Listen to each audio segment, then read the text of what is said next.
오늘 본문의 말씀을 가지고 복음을 전해야 할 이유 라는 제목으로 하나님 말씀 전하도록 하겠습니다. 오늘부터 로마서를 강의하는 그런 시간을 가지도록 하겠습니다. 우리가 로마서를 본문을 좀 강의하기 전에 몇 가지 개요적인 부분들은 좀 알아야 될 것 같아요. 그래서 몇 가지 짧게 우리가 알아야 될 서론적인 부분들만 몇 가지를 좀 언급해 보도록 하겠습니다. 이 로마서를 기록한 기록자는 누굴까요?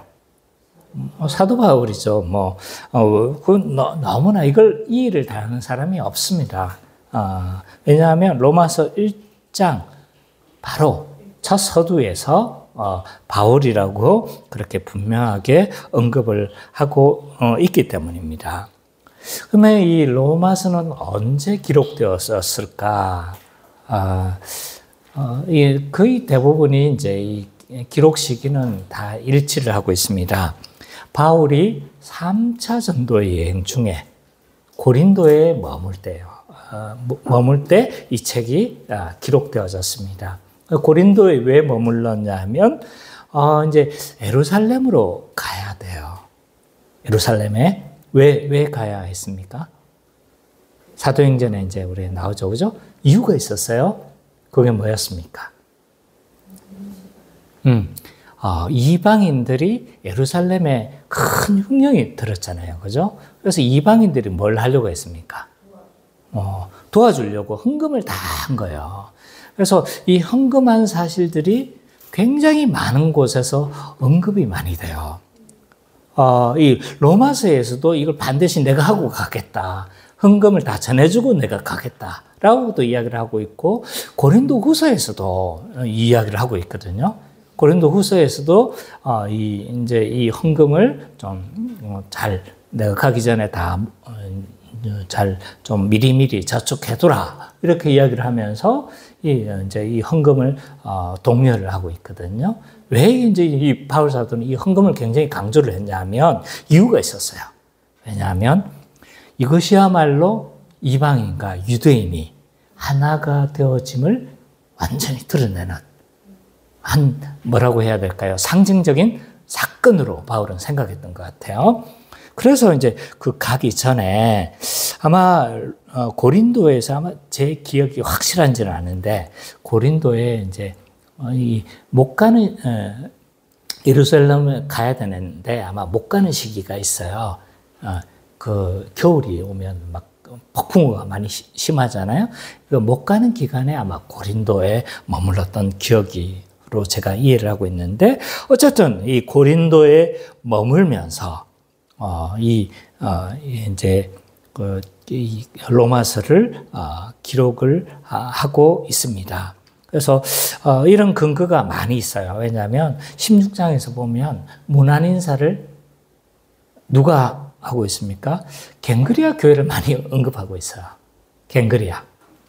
16장에 보면 있거든요. 찾아보셔야 되고. 근데 이 갱그리아 베베와 이렇게 이야기를 하고 있거든요. 이 갱그리아는 고린도 바로 옆에 있습니다. 그러니까, 이 지금 바울 사도가 어디에 머물고 있다는 걸 좀 알 수가 있습니까? 고린도에서 머물고 있다는 것을 우리는 알 수가 있습니다. 그래서 고린도에 체류하면서 예루살렘을 방문해서 헌금을 전해주고 로마로 지금 갈 계획을 딱 지금 잡고 있는 거죠. 그래서 그게 그 로마로 가기 전에 먼저 편지를 어디에 보내는 거예요? 로마로 보내서 뭔가를 좀 하려고 하는 이런 상황이라는 걸 알 수가 있습니다. 그럼 왜 로마에 편지를 썼을까? 딱 이어지는 질문이죠. 그죠? 왜 바울 사도는 어떤 목적을 가지고 이 로마서를 기록하고 이 로마 사람들에게 뭔가를 전하려고 했을까? 이유가 있었던 거죠. 이 바울 사도는 크게 두 가지를 염두에 두고 이 편지를 쓰고 있습니다. 물론 여러 가지 목적들이 있었어요. 본문에 보면 이제 여러 가지 목적이 있었다는 것들은 몇 군데 드러나고 있어요. 약간 분열도 좀 있었던 것 같고요. 근데 그게 주요 목적은 아니에요. 크게 두 가지였습니다. 하나는 뭐냐면 이 복음을 분명하게 설명해서 그들에게 뭘 하기? 믿음을 굳건하게 세우도록 하려고 하는 목적이 있었어요. 그래서 로마서는 이 복음이 가장 선명하게 잘 드러난 복음서적, 선지서적, 왜 이래? 서신서죠, 그죠? 내가 왜 이러죠? 어쨌든 복음이 굉장히 분명하게 드러난 서신서입니다. 자, 1장 11절, 12절. 한번 읽어볼까요? 시작.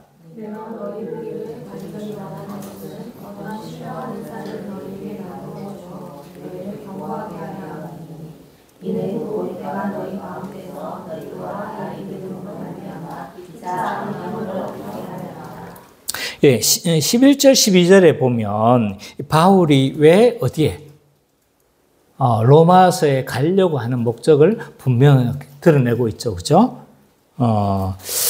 그래서 이 로마 교회는 바울 사도에 의해서 세워진 교회가 아닙니다. 자연 발생적으로 발생한 교회예요. 어떻게 발생했는지는 잘 모릅니다. 그러나 추정하기로는 오순절 성령 강림 때, 그때 이후로 아마 자연 발생적으로 생겨진 교회로 좀 많이 이해를 하고 있습니다. 여러 가지 설은 많이 있어요. 어쨌든 그때 세워진 교회로 여겨집니다. 그래서 이미 존재한 교회였습니다. 그래서 이미 세워진 로마 교회에 뭘 하고 싶은 거예요? 더욱 분명하게 복음을 설명하고 싶은 거죠. 더 자세히 이르고 더 자세히 가르쳐서 복음 안에 굳건하게 세우도록, 그래서 열매를 맺도록 하기 위해서 지금 가려고 하는 목적이 하나가 있습니다. 또 하나는 이제 바울이 서바나 전도를 하려고 했는데요. 그것을 미리 이 교회가 준비하도록 하기 위해서 였습니다. 15장 한번 찾아볼까요? 15장 23절, 24절.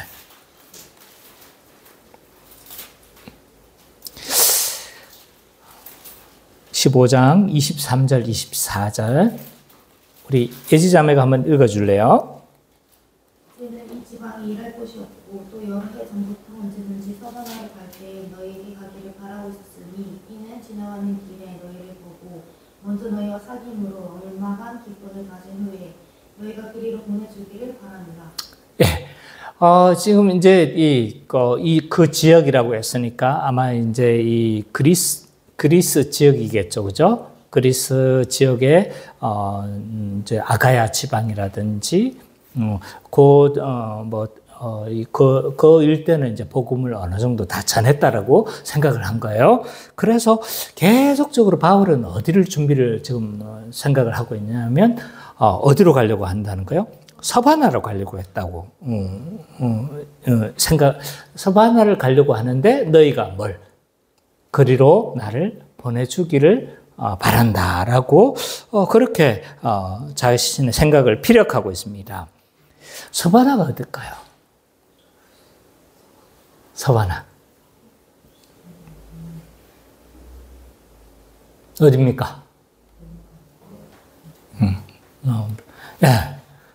자, 서바나는 그 당시 세상의 끝으로 여겨진 나라입니다. 맞습니다. 유럽의 끝. 유럽의 서쪽의 가장 끝이죠. 그죠? 그래서 이 스페인으로, 그래서 오늘날의 스페인 선교를 생각하고 있었습니다. 요나도 도망가려고 했죠. 거기가 어디입니까? 네, 달시스. 여기, 스페인이었습니다. 그래서 그 당시, 지중해 연안에서 세상이 끝으로 여기는 여기는 나라가 어디라고 생각을 했냐면 이 스페인이라고 생각을 했던 거죠. 그래서 이제 바울도 이 스바나까지 전도를 하기 위해서 준비를 하고 있었던 것 같습니다. 근데 그곳으로 가려고 하면, 가려고 하지만 이 바로 가기에는 너무 무리가 많았습니다. 왜냐하면 가야 되는데 가려고 하면 아무런 어떤 기반이나 발판이 있어야 되는데 없는 거예요. 일단 재정적인 문제도 어려웠겠죠. 또 언어도 문제가 되는 거예요. 왜냐하면 그나마 밑에 이제 그리스라든지 로마까지는 어느 정도 이제 헬라어를 사용할 수 있는 거죠. 그러나 그 위쪽, 예를 들어서 갈리아 지방, 그러니까 오늘날의 프랑스, 또 저쪽 게르만 지역, 우측의 게르만 지역, 또 저쪽으로는 이런 지역들은 지금 언어가 다 통일된 게 아닌 거예요. 그러니까 뭘 한 겁니까? 지금 굉장히 이제 조금 여러 가지 언어도 준비가 안 돼 있지. 거기에다가 바울이 어디를 중심으로 선교를 했습니까? 회당을 중심으로 선교를 했거든요. 그래서 사도행전에 봐보면 바울이 가장 먼저 가는 곳이 어디냐? 회당인 거예요. 근데 회당도 거기는 없는 거예요. 물론 어디 있을 수는 있었겠죠, 그죠? 그러나 일반적이지 않은 거예요. 그러니까 재정도 안 돼, 언어도 안 돼, 또 뭐도 안 되는 거예요. 여러 가지 거점이 되는 회당도 없고 유대인도 거의 없는 거예요. 그러니까 여기로까지 가기에는 너무 무리가 많았던 많았죠. 그래서 그 당시 세상의 중심으로 여겨졌던 어디? 로마 치하의 세상 아닙니까? 그죠? 그래서 먼저 로마로 1차로 가서 거점을 삼아야 되겠다고 생각을 한 것 같아요. 그래서 로마로 먼저 가서 거점을 삼고 복음으로 이 사람들을 충분히 더 세우고 난 이후에 어느 정도 이들이 안정되어지면 어디로 가려고 한 거예요? 이쪽 지방으로 스페인까지 넘어가려고 그렇게 했던 것 같습니다. 이게 왜 가능했냐면 그 당시 이제 한창 로마가 정복 전쟁을 하고 있었거든요. 그래서 갈리아 지방은 이미 다 로마에 의해서 되어졌고 저쪽 게르만 지역은 조금 좀 어려웠어요. 왜냐하면 워낙 게르만족들이 강했거든요. 그러니까 이 게르만 오늘날 독일 지역이죠. 그래서 완전히 무식한 사람들인 거예요. 그래서 이 게르만 지역은 함부로 지금 아직 못 들어가고 있었고, 약간 이쪽으로는 이제 서쪽으로는 서질이 좀 어느 정도 가능했던 것 같아요. 그래서 어느 정도 로마의 이렇게 도움을 받고 또 로마가 이렇게 하는 그것을 따라서 가면 충분히 할 가능성이 있었다. 스페인으로 갈 수 있었던 이런 상황이기도 합니다. 그래서 이런 배경하에서 지금 바울이 하려고 하는 거죠. 그래서 믿음으로 분명히 세워야 되니까 먼저 우리가 믿는 도리가 무엇인지를 자세히 설명할 필요가 있었겠죠. 그죠? 그래서 가기 직전에 먼저 우리가 믿는 도리에 대해서 잘 전하고 그렇게 하려고 했던 것 같습니다. 자, 서론이 끝났느냐? 아닙니다. 그러면 이 로마서가 어떻게 구성되어져 있는가를 좀 살펴봤으면 좋겠습니다. 그렇죠. 자, 이 로마서가 이렇게 좀, 학자들마다 끊는 건 굉장히 다양할 겁니다. 그러나 제가 봤을 때 이게 이제 가장 합당하게 설득력 있게, 제가 보기에는 설득력 있게 좀 잘 끊어놓은 것 같아요. 자, 우리가 1장 17절까지 읽잖아요. 그죠? 1장 1절에서 17절까지는 서론입니다. 그래서 내가 왜 복음을 전하러 가는지, 그 이유에 대한 부분들을, 그리고 또 로마서를 기록한 목적도, 자기가 이 편지를 왜 써야 되는지, 이런 기록 목적을 먼저 서술을 하고 있죠. 그리고 나서 이제 1장 18절부터 3장 20절까지, 뭐예요? 로마서 연구하셨죠? 그죠? 3장 20절까지가 뭐였습니까? 결론은 한마디예요. 그건 뭡니까? 모든 인간은 뭐라는 거야? 죄인이라는 거야. 그래서 왜 죄인이냐? 이방인들이 왜 죄인이냐? 그리고 도덕론자들이 왜 죄인이냐? 또 유대인들이 왜 죄인일 수밖에 없는지. 그게 이제 3장 20절까지 계속 모든 사람은 죄인이다 라는 것을 언급을 하고 있죠. 그리고 나서 3장 21절부터 4장 25절까지는 구원의 방법에 대해서 하고 있어요. 그게 뭡니까? 예수 그리스도의 십자가, 화목제물 대신 그 십자가를 믿음으로 말미암아 의롭게 되어지는 방식에 대해서 이야기를 하고 있죠. 그죠? 구원의 방법에 대해서, 믿음에 대해서, 그 믿음이 무엇이냐? 쭉 4장까지 쭉 연결되어지고 있죠. 그죠? 그리고 5장에서부터 8장까지는 구원의 확신에 대한 부분이에요. 그러니까 여기에 물론 이제 칭의도 있고 성화도 포함되어 있고 막 그렇습니다. 그러나 한마디로 5장과 8장을 묶는 단어는 뭐냐라고 했었을 때 구원의 확신인 거예요.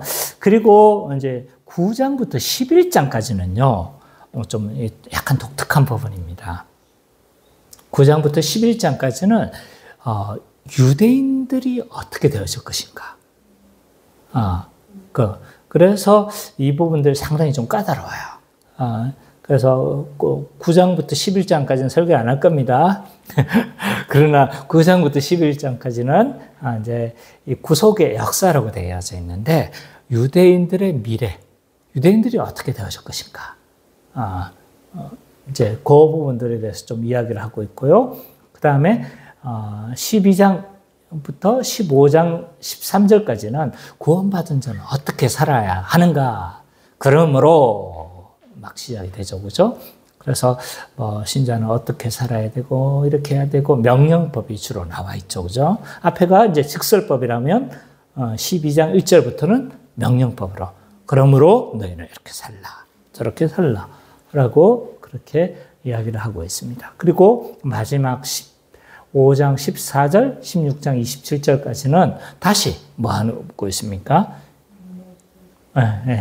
로마서를 기록한 이유와 목적에 대해서 이제 뒤에 좀 아까 뭐였어요? 다시스로 서바나로 가려고 하는 그런 목적들을 밝히고 또 문안 인사하고 뭐 그런 내용들이 쭉 담겨져 있다고 보면 될 것 같습니다. 그래서 우리가 8장까지만 좀 다르게 될 겁니다. 그래서 여기는 이제 우리가 믿는 복음의 도리가 너무 잘 좀 전개되어 있죠. 그래서 잘 들으면 큰 유익이 있으리라 생각합니다. 저도 잘 준비해서 이해할 수 있도록 그렇게 잘 전달해 보도록 하겠습니다. 오늘은요, 로마서 서론에 해당하는 1절과 17절을 우리가 좀 살펴보도록 할 겁니다. 근데 1절과 17절에서 먼저 하나하나 좀 강의하기 전에 특징적인 부분이 있다는 걸 좀 이해를 하셔야 돼요. 그게 뭘까요? 이 로마서 서론에서 이 바울은요, 복음을 두 가지 관점에서 설명을 하고 있어요.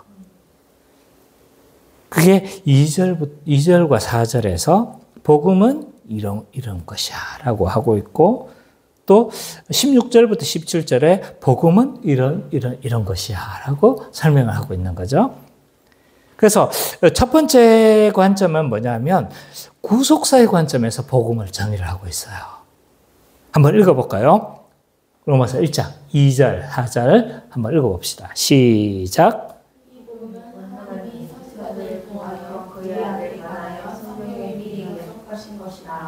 그의 아들을 만나면 육신으로는 다윗의 통으로서 나셨고 성령의 영으로는 죽은 자를 가운데서 부활하사 능력으로 하나님의 아들로 되셨으니 곧 우리 주 예수 그리스도시니라. 둘 다 복음을 설명한다는 측면에서는 똑같아요. 근데 있잖아요. 설명하는 방식이 좀 다른 거예요. 이 앞에서 2절에서부터 4절에서 복음을 설명하는 관점은 약간 어떤 관점이냐면 좀 우리로 치자면 이 앞에서 설명하는 관점은 약간 복음의 기초의 관점으로 복음을 설명하고 있는 거예요. 그래서 구속사가 어떻게 흘러왔는지 그리고 예수 그리스도를 중심으로 해서 이 복음을 쭉 설명하고 있는 거죠. 그래서 약간은 좀 어떤 역사적인 맥락 가운데서 그리고 예수 그리스도를 중심으로 해서 복음을 쭉 설명하고 있다는 거예요. 물론 짧게 언급하고 있지만 그런 관점으로 복음을 설명하고 있고 16절부터 17절은 약간 구원의 관점에서 복음을 설명하고 있습니다. 십자가를 중심으로 구원론적으로 또 조직신학적으로 약간 복음을 좀 설명하고 있다는 거예요. 16, 17절 한번 읽어볼까요? 시작. 내가 복음을 부끄러워하지 아니하노니 이 복음은 믿는 자에게 구원 주시는 하나님의 능력이 되리라. 먼저는 유대인에게요 그리고 헬라인에게로다. 복음에는 하나님의 의가 나타나서 믿음으로 믿음에 있게 하나니 또 내가 본체들은 믿음으로 말미암아 살리라함과 같으니라. 뭐 자세한 내용은 뒤에서 좀 우리가 좀 살펴보겠지만 약간 십자가 중심적이고 조직신학적 중심으로 이 복음을 설명하고 있어요. 그래서 이 복음에는 하나님의 의가 나타났는데 이건 이제 3장 21절에도 있죠, 그죠? 그래서 복음에는 하나님의 의가 나타났는데 그 하나님의 의는 믿음으로 말미암는다라고 그렇게 이야기를 하고 있어요. 그래서 그게 이제 뭐냐는 좀 이따 살펴봐요. 어쨌든 그렇습니다. 그래서 약간은 복음을 설명하는 관점이 살짝 좀 다른 거예요. 그래서 앞에는 예수 그리스도 구속사적인 관점으로 복음을 설명하고 있고 뒤에는 십자가 중심적이며 조직신학적으로 그렇게 복음을 설명하고 있다라는 것을 좀 우리가 좀 먼저 이해를 하고 갔으면 좋겠습니다.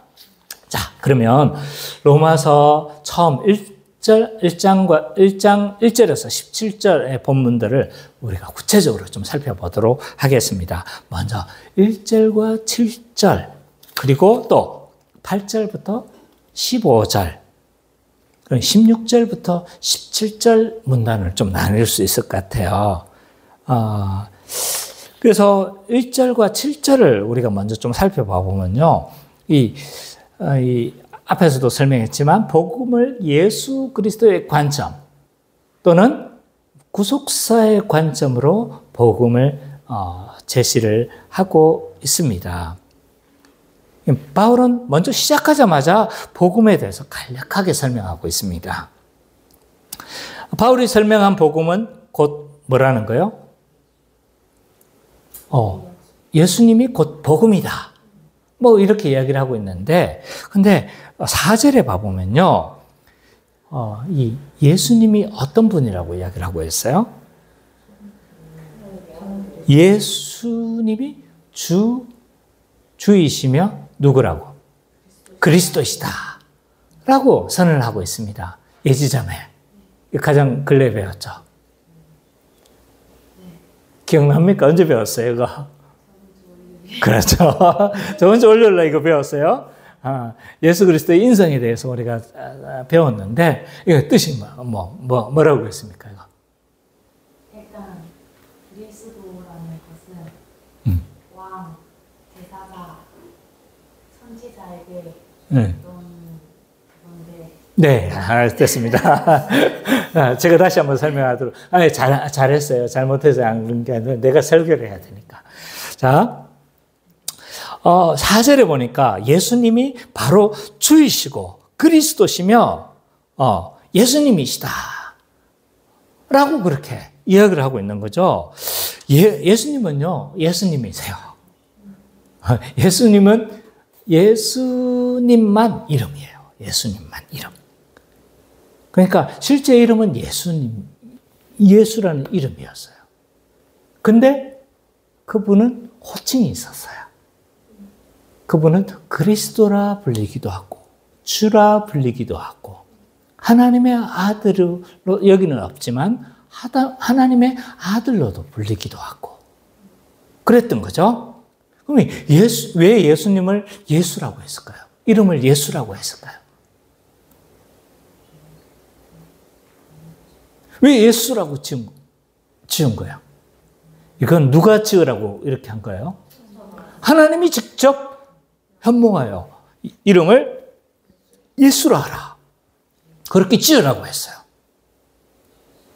그 뜻이 뭘까요? 구원자라는 뜻이에요. 구원자. 구원자라는 뜻이니까 그리고 나서 설명을 하죠. 그가 죄에서 구원하실 자이기 때문이다. 라고 그렇게 마태복음이나 복음서에 보면 설명하고 있습니다. 그래서 예수님이 하실 일과 관련돼서 그 이름을 지은 거예요. 예수님이 뭘 하시는 거예요? 죄에서 모든 사람을 구원하실 자이기 때문에 그 이름을 뭐라고 하라고 했던 거예요? 예수라 하라! 라고 했던 거예요. 그래서 그 이름이 뭐 했던 거예요? 합당했던 거예요. 우리는 이름을 지을 때마다 그 의도가 있잖아요. 그죠? 은찬이 같은 경우는 나의 신앙 고백이 있단 말이에요. 은혜의 은자. 하나님의 은혜를 뭐 하라는 거예요? 길을 찬양. 하나님의 은혜를 감사하고 찬양하는 그런 의미를 담고 있단 말이에요. 근데 예수님은 뭐 하신 거예요? 하나님이 그 하실 일은 실패가 없는 거잖아요. 그죠? 그래서 그 하실 일들을 미리 생각하고 그 이름을 뭐 하라고 한 거예요? 예수라 하라고 했던 거예요. 왜? 그분이 구원자가 되시니까. 죄에서 구원하실 자가 되시기 때문에 그 이름을 예수라고 하라고 했던 거예요. 그래서 예수라는 이름은 뭐다? 곧 구원자다. 이렇게 일을 하셔야 돼요. 그 다음에 또 뭐였어요? 또 그분을 주라 고백. 주 예수 그리스도라고 이야기를 해요. 왜 주라고 고백을 할까요? 자, 주는 어떤 뜻이에요? 그 당시에 누구에게 이 주라고 했냐면 종이 주인을 뭐 할 때? 부를 때 주이시여. 이렇게 종이 주인을 부를 때 주라고 했던 거야. 또 어디에 부르냐면 모든 사람들이 황제에게 부를 때 퀴리오스 이렇게 해서 퀴리오스. 그래서 종이 아주 주인에게 아주 막 그 종에게 있어서 주인은 아주 뭐 황제와 같은 사람이잖아요, 그죠? 그러니까 퀴리오스 하면서 아주 어떤 겁니까? 주인이나 왕에 대한 호칭이 주였습니다. 근데 이것이 예수님에게 불려질 때에는 이 주는 어떤 의미일까요? 자, 높이 되셔서 통치하시는 하나님, 또 왕의 의미로서 이 호칭은 사용되어졌습니다. 원래는 이 퀴리오스가 뭐의 대용이었냐면 아도나이의 대용어예요. 아도나이. 구약의 아도나이는 여호와 하나님이에요. 하나님에 대한 호칭인데 뭐 한 거예요? 이 호칭을 뭘로 한 거예요? 퀴리오스로 이제 대용어로 사용한 거죠. 그래서 아도나이를 번역할 때 헬라어로 번역할 때 뭐로 사용한 겁니까? 퀴리오스로 사용한 겁니다. 사용한 거죠. 그러니까 이 용어는 하나님의 대용어로. 그래서 이 키리오스라고 했었을 때는 하나님 이런 의미도 있는 거예요. 그래서 높이 되셔서 하나님이 되시고 통치하시고 다스리시는 주, 통치자로서의 의미를 사용할 때 이 주라는 용어를 사용을 합니다. 그래서 항상 이 주라는 용어는 어디에 하는 거예요? 빌립보서에도 있고 여러 군데, 골로새서도 있고 여러 군데 있죠, 그죠? 높이 되셔서 어떻게 하는 거예요? 높이 되 부활하시고 승천하셔서 보호자의 우편에 앉으셨다고 했었을 때 주라는 표현들을 막 사용하는 거예요.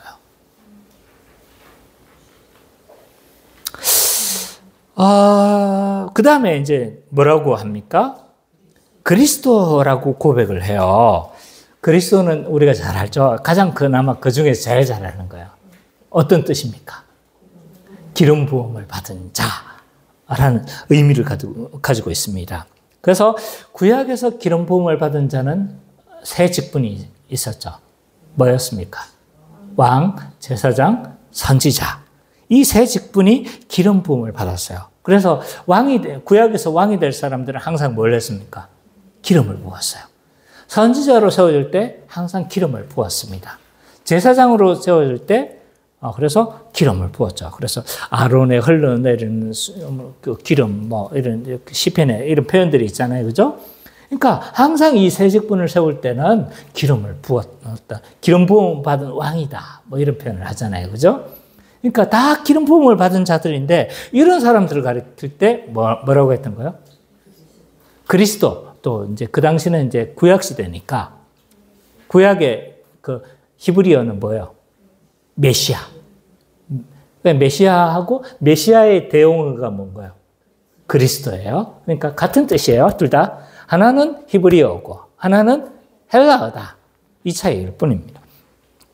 그래서 그들을 가리킬 때 메시아라고 했어요. 그래서 이거는 고유명사가 아니고 그 당시 구약 시대에는 일반 명사였어요. 그냥 기름 부음 받은 자들을 가리킬 때 그들을 메시아다 이렇게 했었는데 구약 후반기로 가면서 특히 그 포로기 시대에 가까우면서 이 메시아라는 용어는요 특별한 용어가 됐어요. 고유명사화 돼버렸어요. 왜냐하면 구약의 선지자들이 막 어떤 전망을 제시를 하거든요. 메시아가 올 겁니다. 기름 부음 받은 자가 올 겁니다. 라고 하는 거예요. 계속. 그가 와서 완전히 새 세상을 만들 겁니다. 그가 와서 우리의 모든 죄를 사할 것입니다. 그가 와서 우리의 모든 새 세상을 완전히 똑사구려에 손 넣어도 장난쳐도 물지 않는 그런 새 세상이 올 겁니다. 다윗의 어린 순임과 같은 자가 나타날 것입니다. 막 이런 전망들을 하는 거예요. 이런 모든 전망들이 새 언약이라고 하죠. 그죠? 그래서 그 새 언약의 전망에서 이 메시아가 온다고 하는 거예요. 그러니까 그 후반기로 가면서 이 기름 부음 받은 자는 고유 명사화 돼버린 거예요. 그래서 그 모든 유대인들은 어떤 생각을 가지고 있냐면 메시아 사상을 가지고 있었어요. 그래서 오늘날 우리로 치자면 정도령 압니까? 이게 공감대가 없네요. 옛날에 정감록에 조선시대 때 정도령이 나타나서 새로운 세상이 열릴 거라는 예언서가 있어요. 그게 정감록이에요. 거기에 나타나는 메시아와 같은 인물이 정도령이에요. 근데 마치 이제 그런 거죠. 그래서 메시아 사상이 있었던 거죠. 그래서 예수님이 지나갈 때 어떤 사람들은 다윗의 자손 그리스도시여, 이거는 대단한 고백인 겁니다. 맹인이 막 지나가는데 막 지나간다는 소식, 다윗의 자손 그리스도시여 막 이런단 말이에요. 이거는 당신이 예언된 그 사람입니다. 막 이런 신앙 고백인 거예요. 대단한, 그 사람들의 입장에서는요, 대단한 신앙 고백이에요. 그래서 예수님을 그리스도라 호칭하는 건 어떤 의미가 있는 거예요? 구약에서 예언되어진 그 메시아입니다. 그 그리스도가 당신입니다. 라는 신앙 고백이 있죠. 또 하나는 이 기름 부음 받은 자가 세 직분이 있었다고 했어요. 왕, 선지자, 제사장. 그래서 이 예수님이 그리스도라 하면 이 세 직분을 오셔서 감당하신다는 의미도 가지고 있는 거예요. 그래서 어떤 선지자가 뭐 하는 사람들인 거야? 예준아, 지금 눈에 잠이 가득하구나. 괜찮아. 자, 그래서 뭔 거예요? 자, 예수님이 선지자로서 이 땅에서 오셨다는 건 뭘 하는 거예요? 선지자가 하나님의 뜻을 알고 선포하는 자가 누구인가요? 선지자인 거예요. 그러니까 예수님이 선지자로서 직무를 감당하신 거예요. 오셔서 뭘 하신 거예요? 하나님 나라를 선포하고 하나님 나라 백성은 어떻게 살아야 하는지, 또 어떻게 하나님 나라에 들어갈 수 있는지, 뭐 이런 하나님 나라에 대해서 막 가르치셨잖아요. 선지자적 직무를 감당하신 거예요. 또 제사장으로서 직무를 감당하신 거예요. 그래서 그분은 친히 하나님의 어린 양이 되셔서 어떻게 하신 거예요? 제사장이 뭐 하는 거예요? 하늘과 땅을 연결하는 자들이잖아요. 그죠? 그래서 하늘과 땅을 연결하는 제사장적 직무를 감당하셨죠. 그리고 또 왕으로서 하나님 나라의 왕으로서 오셔서 이 하나님 나라의 왕의 직무를 감당하셨잖아요. 그죠? 그죠? 맞죠? 그죠? 그래서 이제 예수님이 이 땅에 오셔서 하나님 나라의 왕으로서 선지자로서 제사장으로서 그 직무를 감당하셨다는 측면의 신앙 고백이기도 한 거예요. 그리고 그러면 성천하시고 보좌 우편에 앉으셨잖아요. 그러면 이 직무는 끝나는 건가요? 아니요. 그리스도는 이 세 가지 직무를 보좌 우편에서도 감당하시는 거예요.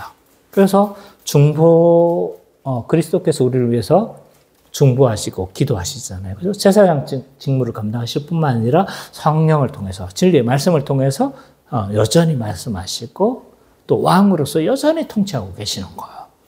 그러니까 이 직무는 계속되어지는 거예요. 우리가 그리스도인인 이유는 뭐다? 그 직무를 감당해 가는 자이기 때문에 그리스도인이라고 그렇게 불려지는 겁니다. 어쨌든 그래서 예수님을 주와 그리스도 그리고 구원자라고 이야기를 하고 있습니다. 그런데 그런 분이신데 여기에 그 언급을 그치지 않고 추가적인 뭘 하고 있어요? 복음에 대한 세 가지 설명을 더 붙이고 있어요. 이 복음은 뭐예요? 구약의 선지자들을 통해 아들에 관해 성경에 미리 약속하셨다. 예수 그리스도가 복음인데 그가 주와 그리스도가 되시며 구원자가 되시는데 근데 이건 그냥 새로운 일이 아니고 뭐라는 거예요? 이미 애적부터 어떻게 하셨다는 거예요? 구약의 선지자들을 통해서 미리 이 아들에 대해서는 다 이야기되어졌던 내용들이라는 거예요. 미리 다 예견했던 내용이라는 거예요. 창세기만 해도 우리가 창세기 강의했으니까 창세기만 해도 그리스도에 대해서 언급하고 있는 부분이 얼마나 많았습니까? 그죠? 굉장히 많았죠. 그죠? 그리스도를 보여주고 있는 부분들이 많았잖아요. 그죠? 뭐 대표적인 것만 해도 뭐가 있습니까? 네? 22장에 뽑으면 뭐야? 여호와 이레 이삭을 바칠 때 그 어린 양이 뭐라고 했습니까? 그리스도를 예표해 주고 있다고 했잖아요. 그죠? 그래서 이 모든 이제 창세기만 해도 곳곳에서 그리스도에 대해 대적의 문을 치리라. 그것도 야곱에게 약속한 그 베델에서 약속했던 그것도 다 그리스도에 대한 예언이었잖아요. 그리고 하늘 사닥다리로 올라가는데 그 사닥다리 그 야곱이 그 꿈을 꾸었잖아요. 사닥다리가 누구에 대한 예언이었습니까? 예수님에 대한 예언이라고 했잖아요. 그러니까 이 예수는요, 구약에 계속적으로 이야기했던 내용이라는 거예요. 선지자와 많은 사람들을 통해서 이미 예언했던 내용이다라고 그렇게 이야기를 한 거죠. 또 이 복음은요, 누구? 다윗의 혈통에서 구원하시고자 이 땅에 보내셨다라고 이야기를 해요. 왜 다윗의 혈통이라고 언급을 했을까요? 그렇죠. 다윗 언약을 딱 생각을 해야 돼요. 다윗 언약. 왜 마태복음에서도 다윗의 후손이다, 아브라함의 후손이다. 왜 언급하느냐? 언약을 생각해야 돼요. 언약을. 그래서 다윗의 혈통이다라고 이 말하는 건 다윗 언약의 성취자임을 뭘 하는 거예요? 언급하고 싶은 거예요. 왜 다윗의 혈통이 중요하냐면 이 다윗 언약에서 뭐라고 했습니까? 영원한 왕을 보내주시겠다. 그렇게 이야기를 했잖아요. 그죠? 그래서 그가 영원한 왕으로서 뭘 하신다는 거예요? 인간을 대표하는 대표성을 가진 그 왕으로 오신다는 걸 그 왕권을 가지고 대표성을 가진 자임을 강조하기 위해서 뭐 하는 거예요? 다윗의 후손이라는 걸 지금 언급하고 있는 거예요. 따라오고 계십니까? 그렇죠? 아직 지금 신학이 좀 많이 공부하지 못하셨던 분들은 못 따라올 수 있어요. 괜찮아요. 괜찮아요. 계속 들으세요. 그 다음에 이 복음은 또 뭐예요? 성령님의 능력으로 부활하셔서 하나님의 아들로 선포되셨다. 라고 그렇게 하고 있죠. 이 부활 사건은 어떤 사건이에요? 무슨 사건이라고 했어요? 은찬아, 부활 사건의 어떤 의미야?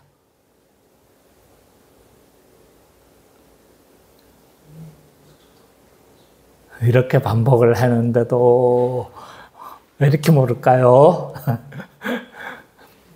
부활 사건이 어떤 의미예요? 우리 육체적 살아남을 보증하는. 보정. 또 예수님이 그 육체 잠시만요. 중생을 보증하고 중생을 보증하고 또 죄가 없기 때문에 뭘 보증하는 거야? 칭의를 보증하죠.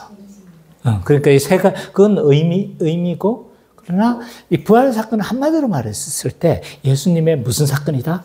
칭의 사건이다. 죄가 없음을 드러내는 사건이 이 부활 사건의 가장 큰 의미라고 할 수가 있죠. 그래서 그 모든 사역들이 다 어떠하다는 거예요? 십자가의 모든 사역들이 다 유효한 사건이고 사실이다. 실제적, 역사적 사실이다.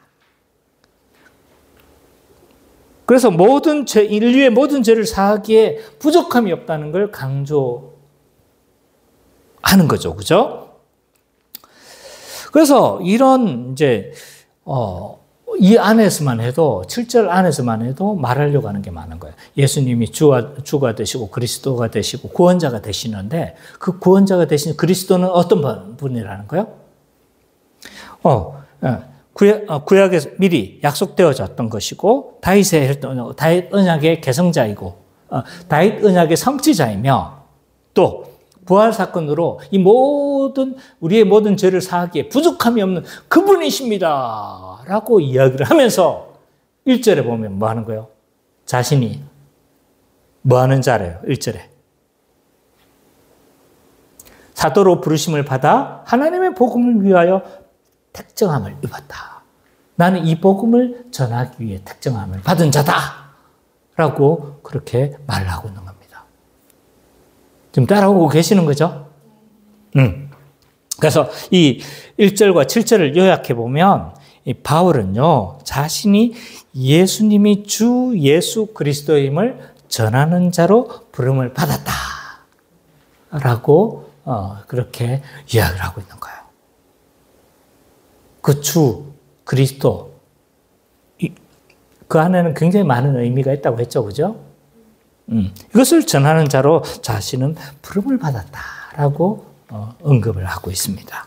그리고 8절부터 15절은요, 바울이 왜 로마서를 기록하고 그곳에 가기를 원하는지를 설명해 주고 있어요. 8절부터 15절까지는. 8절부터 10절까지만 좀 살펴보면 바울은 항상 로마로 갈 길을 구하였다라고 이야기를 해요. 이 말은 무슨 말이에요? 로마로 가려고 굉장히 많이 애썼다는 거죠. 그죠?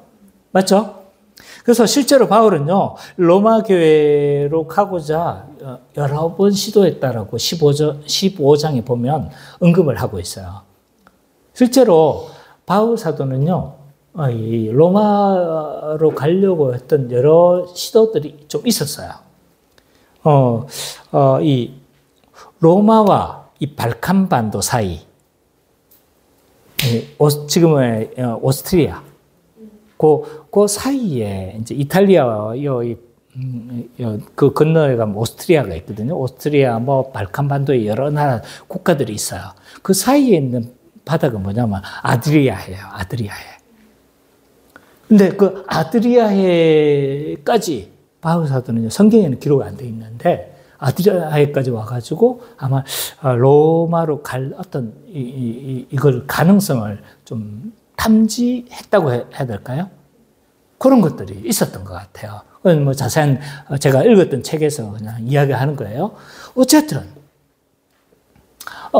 바울이 이렇게 로마로 가려고 했다는 건 그냥 수사적인 표현이 아닌 거예요. 실제로 여러 번 가려고 했었고 그렇게 했는데 자꾸 막혔던 거예요. 그래서 이제 이런 로마로 가려고 했던 여러 가지 기회들을 얻으려고 했지만 잘 안 됐던 것 같아요. 그런데 이제 지금은 가려고 한다고 하는 거죠. 11절부터 13절을 살펴보면 왜 그러면 로마 교회로 가려고 하는지 뭐 하는 거예요? 목적을 밝히고 있는 거예요. 그게 뭐예요? 왜 로마로 가려고 한다는 거예요? 신령한 은사를 너희에게 나눠주기 위함이다 라고 이야기를 해요. 신령한 은사가 뭘까요?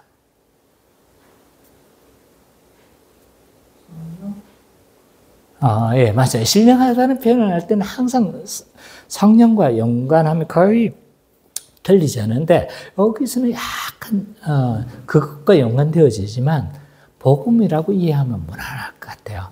왜? 뒤에 보면 복음에 대한 표현들이거든요. 그래서 이 신령한 은사라는 건 복음과 관련된 은사. 뭐 이렇게 신학자들은 이렇게 해석을 하더라고요. 복음과 관련된 은사. 왜냐하면 뒤에 설명이 복음과 연관되어진 설명들이거든요. 그렇기 때문에 이 신령한 은사는 복음이다 이렇게 이해해도 크게 틀리지가 않습니다. 그래서 이 복음을 조금 더 어떻게 하려고 한 거예요?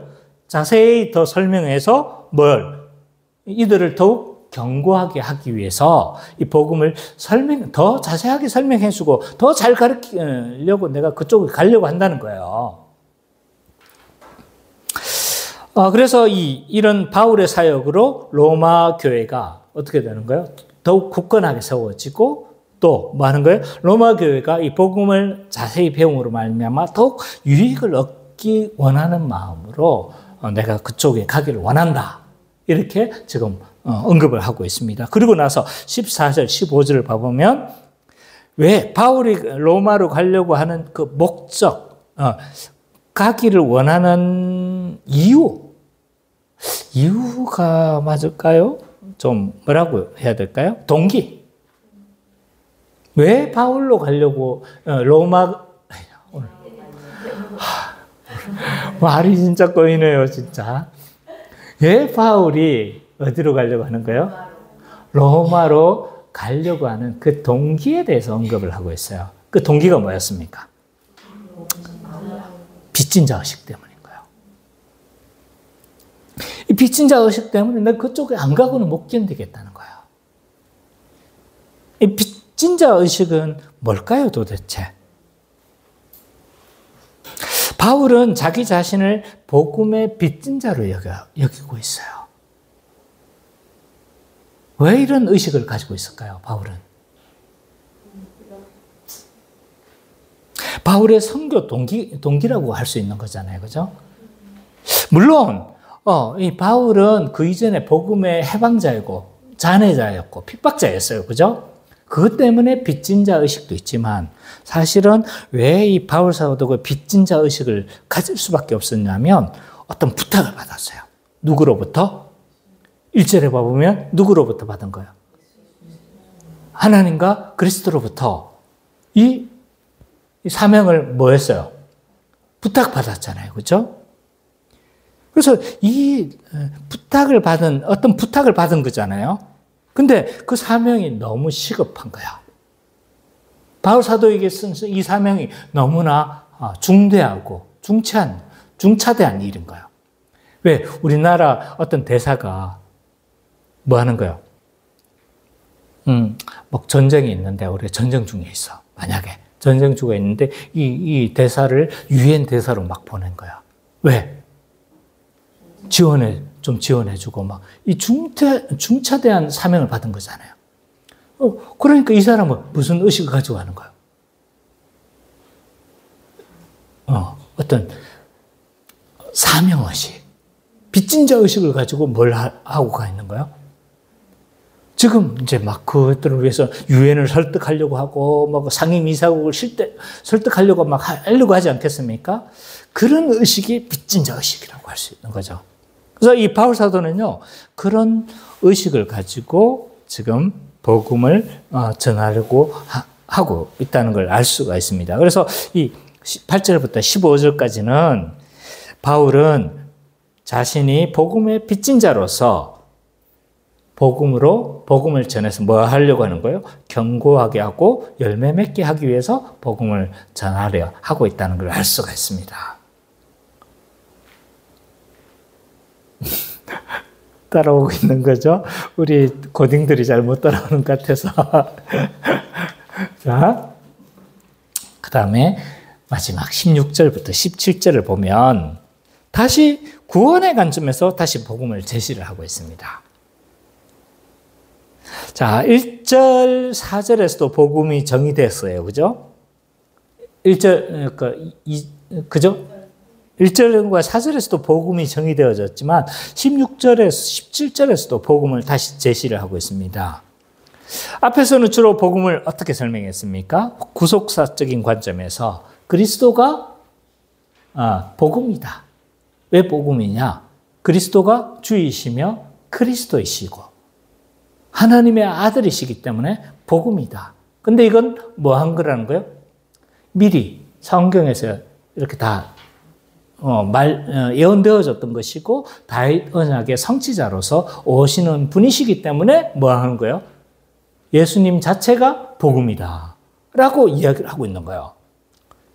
근데 16절과 17절에서는요, 예수 그리스도의 십자가 사역을 중심으로 복음을 설명을 하고 있습니다. 왜 십자가가 복음인가? 왜 십자가가 복음인가요? 설명이 있죠. 본문 안에. 그게 뭡니까? 모든 믿는 자에게 구원을 주시는 하나님의 능력이 되기 때문에요.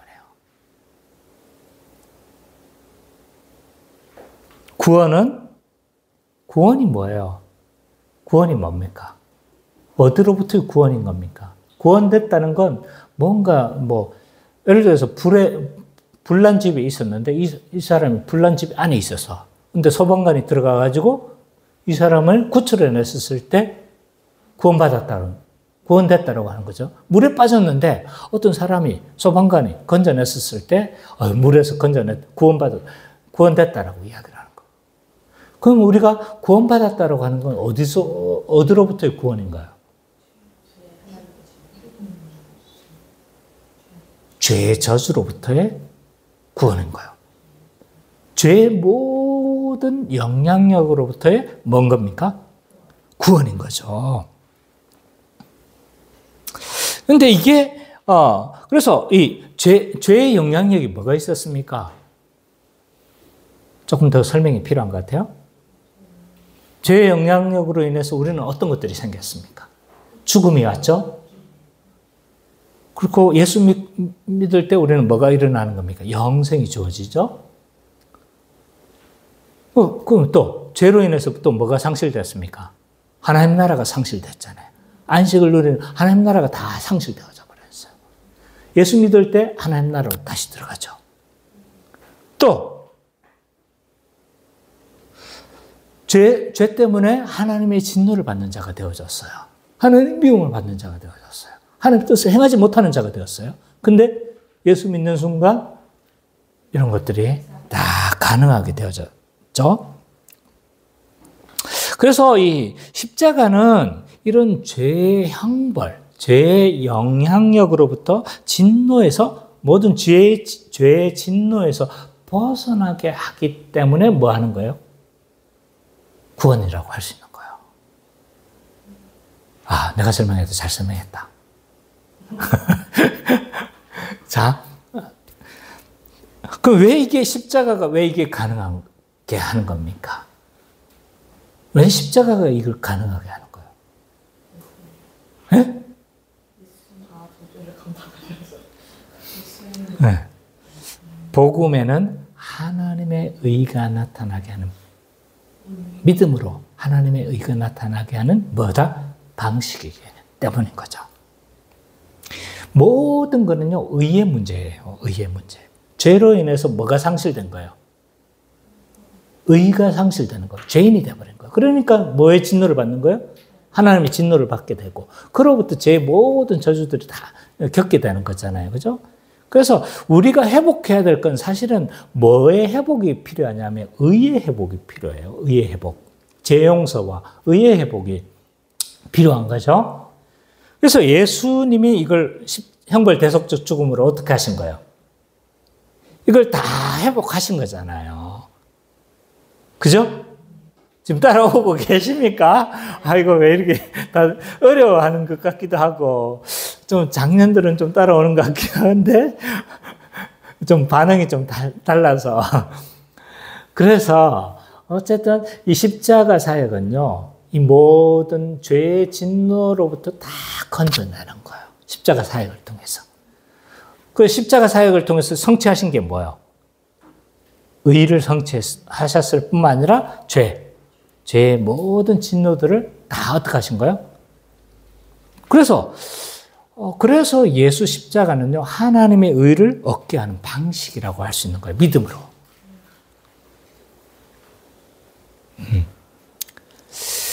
그래서 우리가 이 믿음으로 말미암아 우리가 하나님께 나오게 되어지고 하나님과 교제하게 되어졌을 뿐만 아니라 하나님과 연결되어짐으로 말미암아 죄의 영향력으로부터 다 벗어나게 되어지는 이런 존재가 우리가 되어졌죠. 그래서 구원을 주시는 하나님의 능력이 되는 거예요. 십자가는.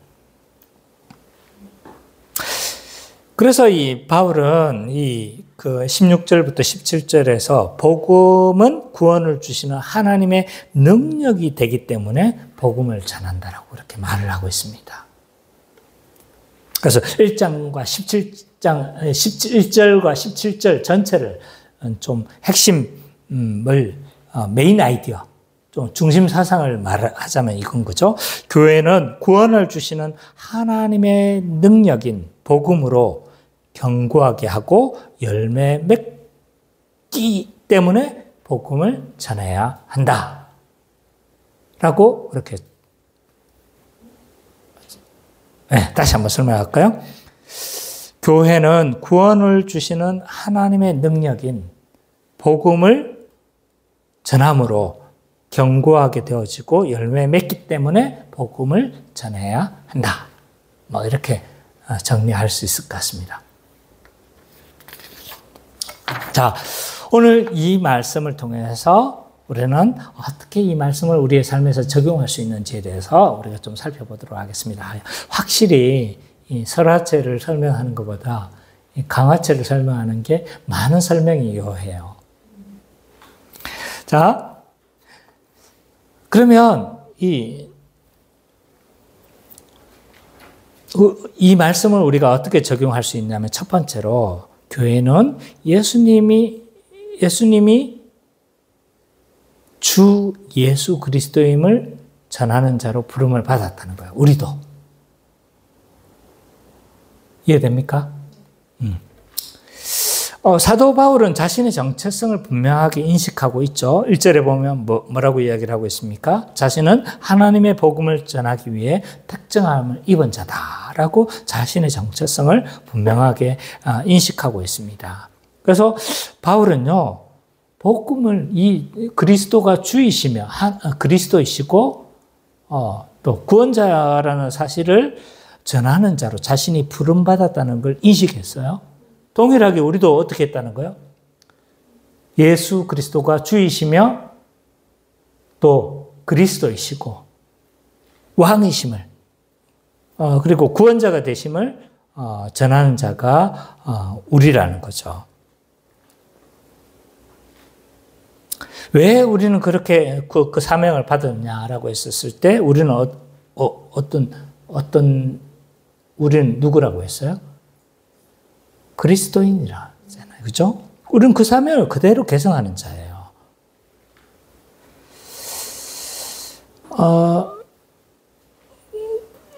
그래서 우리는 매번 예수님을 주 예수 그리스도 하나님의 아들이라고 우리는 매번 이렇게 고백을 합니다. 그냥 입에 배어 있는 말이 이 말인 거예요. 예수님이 우리의 주이십니다. 예수님이세요. 예수님은 그리스도십니다. 예수님은 하나님의 아들이십니다. 라고 말을 하지만, 매번 이런 고백을 하지만, 이 의미를 우리가 잘 모르고 사용한다면요, 좀 많은 어려움들이 생겨나게 되어져요. 만약 이게 무슨 의미인지를 모르고 우리가 찬양하게 되어진다면 어떤 일이 벌어질까요? 자, 이걸 잘 모르고 우리가 찬양하면요, 우리의 찬양은 감정적으로 변질되어지게 됩니다. 자, 우리가 의미를 잘 모르고 예수님이 왕이십니다. 예수님이 주이십니다. 라고 하는데 의미를 몰라. 그러면 우리는 이 찬양을 할 때에도 감각적으로 변하게 되어 있어요. 그래서 사실은 막 그분이 주라서 기뻐하는 게 아니고 뭐 때문에 기뻐하는 거예요? 그 멜로디가 즐거운 거예요. 예수님이 주이십니다 하는데 뭐가 지금 즐거운 거예요? 멜로디가 즐거운 거예요. 그래서 우리가 감정적으로 되어지고 감각적으로 변화되어지는 거죠. 느낌 오는 찬양, 이런 찬양을 뭐 하게 되는 겁니까? 선호하게 되는 거죠. 내 감각에 맞는 찬양. 그래서 우리가 이렇게 막 뛰어하는 거, 뛰고 즐거워하는 거 좋아요. 좋은데 왜 즐거워하는지는 알아야 되잖아요. 그분이 주이시며, 그분이 하나님이시고, 그분이 그리스도시며, 그분이 우리의 구원자가 되신 걸 그 자체에 대해서 우리가 기뻐해야 되지 않겠습니까? 만약 우리가 이 의미를 모르고 찬양하게 된다면요, 우리는 감각적으로 변해요. 만약 우리가 이 의미를 모르고 예배한다면요, 그 예배는 풍성함을 상실하게 되어집니다. 예배가 뭐라고 했습니까? 은혜에 대한 반응으로서 들어지는 게 예배잖아요. 근데 그분이 주이신지를 몰라. 그분이 그리스도인지를 몰라. 그분이 구원자라는 사실을 모르고 예배를 한다고 생각해 보세요. 그 예배가 얼마나 기쁠까요? 모르고 하는 예배만큼 지겨운 예배는 없어요. 설교 모를 때, 못 알아들을 때 힘들죠? 그죠? 맞아요. 모르고 하는 예배만큼 힘든 예배가 없어요. 모르고 듣는 그 복음만큼 지겨운 게 없는 거죠.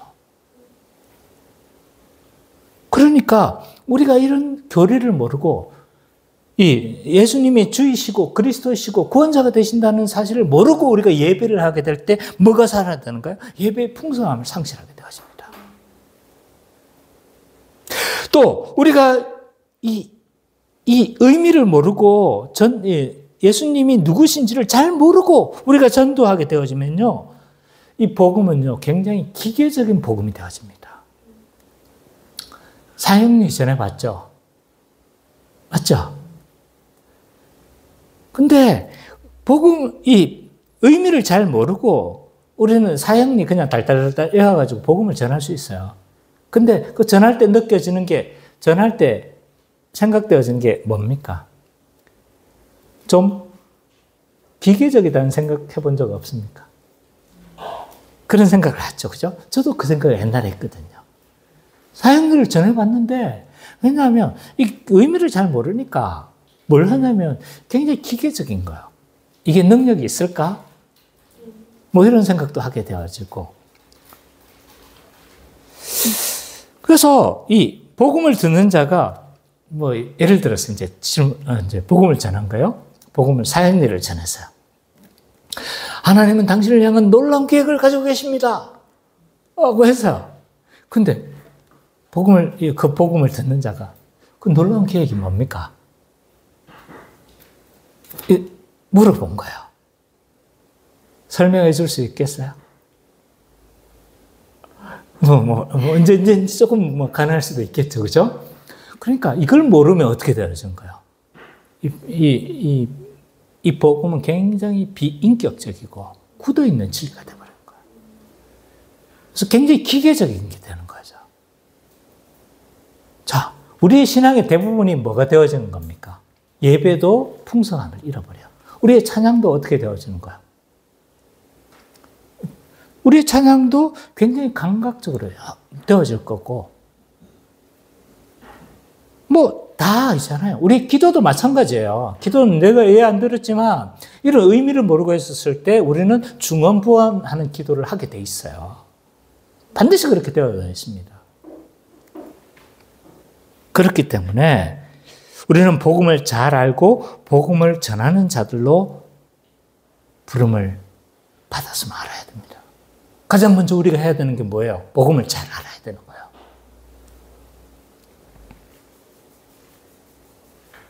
우리가 이런 직무를 안 받았다고 할 수 없어요. 왜? 우리는 그리스도인이기 때문입니다. 그리스도의 십자가의 길을 따라가는 자들이기 때문입니다. 근데 복음을 몰라. 그래서는 안 된다는 거예요. 잘 알고 이 복음을 우리는 잘 설명할 수 있는 자로 세워져야 된다는 거죠. 그리고 그 복음을 전하는 자다, 우리는. 두 번째, 그러면 복음을 전해야 될 이유가 뭡니까? 왜냐하면 그 복음은 모든 사람을 견고하게 하고 열매 맺게 하기 때문입니다. 바울이 왜 로마로 가려고 했습니까? 신령한 은사를 나눠주기 위해서 로마로 가려고 했어요. 그죠? 여기서 말하는 신령한 은사는 뭐라고 했습니까? 복음이라고 했어요. 복음. 복음을 잘 가르쳐줘서 로마 교회를 견고하게 하고 또 이 복음에서 나오는 열매를 맺게 하기 위해서 뭘 하려고 했던 거예요? 로마로 가려고 했던 거죠. 이 복음을 전하려고. 근데 한번 생각해 보셔야 돼요. 자, 저 좀 봐주세요. 근데 생각해 보세요. 이 로마 사람들이 믿음이 없었던 자일까요? 믿음이 없었던 자일까요? 아닙니다. 목숨 걸고 신앙생활을 했던 자들입니다. 왜냐하면 그 당시 많은 핍박들이 있었거든요. 이 당시까지만 해도. 이때 이 복음 때문에 쫓겨났던 사람이 누구냐면 브리스길라와 아굴라예요. 그 유대인들하고 누구하고 트러블이 있었던 거예요? 유대인들과 그리스도인들 사이에서 트러블이 있었던 거예요. 이때 뭐 했던 겁니까? 다 추방을 했어요. 그 추방을 당했던 사람들이 브리스길라와 아굴라예요. 근데 그들이 어디에서 누구를 만난 거예요? 바울을 만난 거예요. 바울을 만나서 복음을 더 자세히 듣게 되어지고 이 로마서를 가지고 간 사람이 브리스길라와 아굴라로 여겨집니다.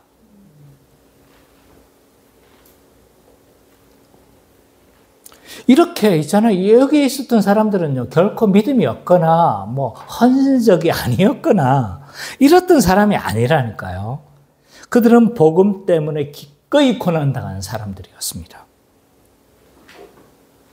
로마 교회 사람들은요, 복음에 대해서 굉장히 열정적이며 헌신적인 사람들이었습니다.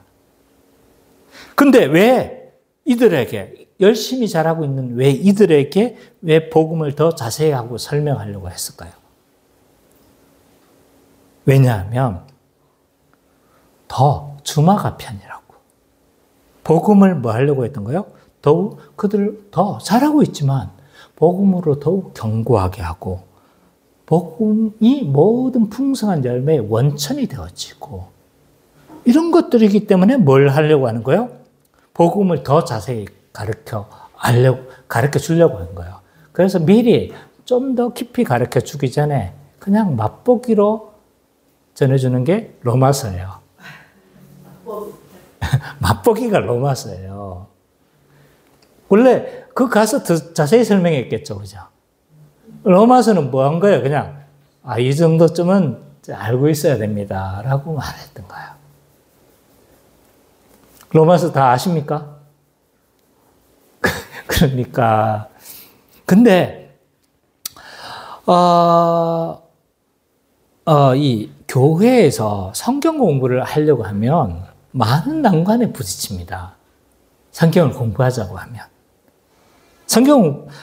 교리를 공부하자고 그러면 많은 난관에 부딪혀요. 어떤 사람은, 복음 다 아는 거 아닙니까? 다 알고 있다고 이야기를 해요. 또 어떤 사람은요, 너무 어렵다고 이야기를 해요. 또 어떤 사람은, 복음 배우면 머리만 커지는 거 아닙니까? 라고 하면서 안 배우려고 해요. 수도 없는 이유를 대면서 복음을 공부하려고 하지 않습니다. 근데요, 아셔야 돼요. 복음을 공부하지 않을 때 우리는 영적 자살을 하는 거예요. 영적 그 원천으로부터 단절되어지는 거예요. 왜 우리가 거룩한 삶을 살지 못하는지 아세요? 왜 우리가 거룩한 삶을 살지 못하냐면 복음을 충분하게 배우지 않았기 때문이에요. 왜 우리가 세속의 흐름에 흔들리는 줄 아세요? 세속의 여러 가지 가치들에 왜 자꾸 흔들리는지 아세요? 왜냐하면 복음을 자세하게 배우지 않았기 때문이에요. 복음을 알아도 안 된다는 말을 많이 해요. 맞죠? 복음을 알아도 안 된다는 말을 많이 합니다. 제가 보기에는요, 복음을 알아도 안 되는 것이 아니에요. 문제는 충분하게 알지 못하는 게 문제예요. 자세하게 알지 못하는 것이 문제예요. 대부분의 많은 사람들이 어떤 반응을 가지고 있냐면 복음을 잘 알고 있다고 생각해요. 복음을. 나는 거기에서 제외된다고 생각해요. 예준이 복음을 충분히 알고 있어요? 차마 내가 지금 여기서 이러니까 그럴 수는 없지만 많은 사람들의 생각들에는요, 이런 의식들이 있는 거예요. 복음은 알고 있다고 생각하는 거예요. 복음을. 김기혜 성도님, 저랑 만나면서 느낀 건 뭡니까? 내가 복음을 잘 모르고 있다. 그게 정상적이에요. 사실은 우리가 너무 모르고 있는 거예요. 근데 많이 알고 있다고 생각하고 있습니다. 제가 사도신경만 질문해 볼까요? 사도신경만 질문해도 여러분들은 말문이 막혀요. 그나마 열심히 배우신 우리 성도님들은 짱이십니다. 그러나 어쨌든 우리는 복음을 잘 모르고 있어요. 잘 모르기 때문에 거룩의 능력을 잃어버린 거예요. 복음을 잘 모르기 때문에 세속의 흐름에 우리가 지금 흔들리고 있다고 생각하셔야 됩니다. 마지막 세 번째로, 우리가 교회가 복음을 전해야 되는 이유는요, 그 복음이 구원을 얻게 하는 능력이 되기 때문입니다. 복음을 믿음으로 말미암아 하나님의 의를 얻게 하는 방식이 복음입니다. 그래서 믿을 때 뭐가 주어지는 겁니까? 하나님의 의와 죄사함이 우리에게 주어지죠. 죄가 없어지고 또 뭐가 주어지는 거? 하나님의 의가 주어지니까 우리가 누구 앞에 설 수 있는 겁니까? 하나님 앞에 설 수 있고 하나님께 용납되어지고 하나님의 자녀로 되어지고 의롭다함을 순서는 뒤죽박죽이지만 의롭다함을 받고 거룩한 삶을 살아갈 수 있을 뿐만 아니라 이게 이제 구원의 뭐라고 합니까? 황금사슬이라고 하죠. 그렇죠?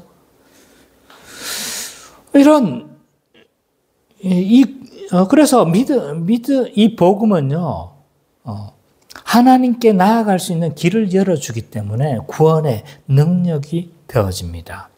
근데 이 구원은요, 생각하셔야 돼요. 굉장히 실제적인 구원이다. 실제적인 구원이라고 생각하셔야 돼요. 많은 사람들이 예지자매 이게 배웠죠, 그죠?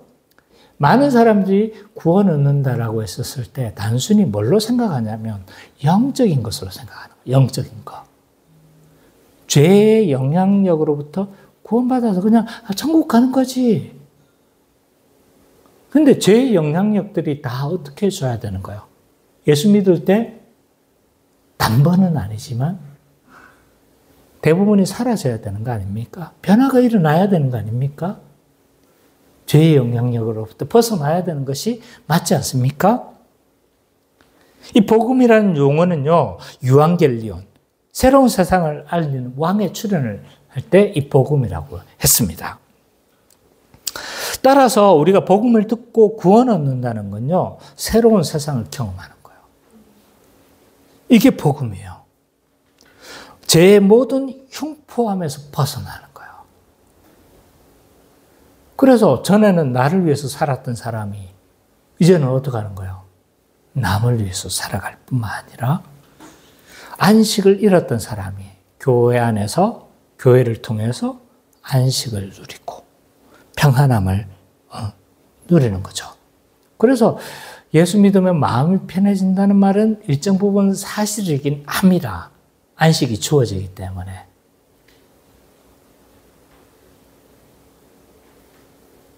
그리고 예수 믿었었을 때, 복음을 알고 믿었다면요, 우리의 삶에서 전인적인 변화가 일어나는 거예요. 나를 보는 관점도 바뀌는 거예요. 세상을 보는 관점도 다 바뀌는 거예요. 전에는 어떻게 되는 거예요? 다른 사람들이 나를 판단하는 그 기준에 의해서 나를 평가하는 거예요. 이걸 자상이라고 하죠.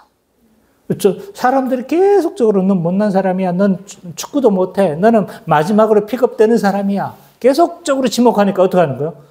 나는 그런 사람인가 봐.